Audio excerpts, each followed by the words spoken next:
So a little while ago, I got the axle tubes welded to the housing on this Ford 8.8 rear end.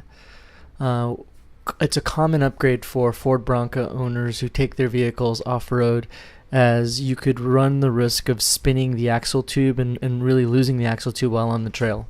Before we get into the differential fluid change, I wanted to show you guys the setup I have in the rear. The rear springs are Deaver J40s. I have 12 by 2.5 inch triple bypass king shocks, as well as some Pro Comp limit straps. More on the rear suspension in another video.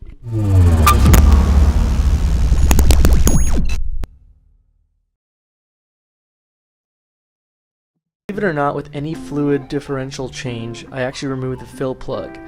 Only because if you can't get the fill plug off and you've already drained all the fluid, there's no way to get the fluid back in there. So this is more of a precautionary measure. Then obviously the next step is to remove the diff cover using a 1/2 inch socket. I started with an impact wrench because these were kind of on there tight, and then I used my electric impact to remove the remainder of the bolts. I'm really just using cheap gear oil for this particular oil change because I'm not sure how long I'm going to keep the Ford 8.8 rear end. I really have my eye on a 14 bolt 8-lug conversion, and will be doing so very shortly. This is really just to get me by until that happens.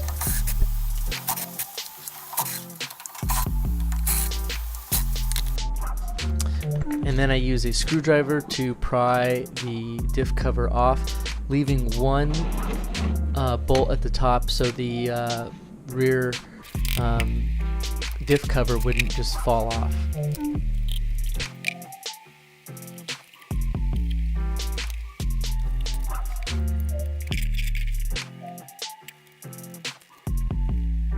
As you can see, they use RTV as a gasket to seal the rear differential. In this case, I'm actually just going to use a gasket that I picked up, a Felpro gasket that I picked up from O'Reilly's. I spend a little bit of time using the same razor blade to clean off the differential mating surface. Now that it's all clean and the differential's all clean, I'm going to put the diff cover back on and torque all the bolts down to 37 foot-pounds. After that, I'm going to fill it with 80 weight by 80 to 90 weight gear oil and call this project done. This Bronco has actually been sitting for the last 18 months or so, and when I went to start it for the first time in 18 months, I realized the battery was dead, so I changed the battery as well with a good old reliable Walmart EverStart Max battery. This is really just going to be the start of many projects with this Bronco, including an axle swap, including some suspension upgrades. So stay tuned. If you like this video, please click the like button below, and feel free to check out some of my other videos, as I think you'd enjoy them. Until next time, I'll see you on the next project.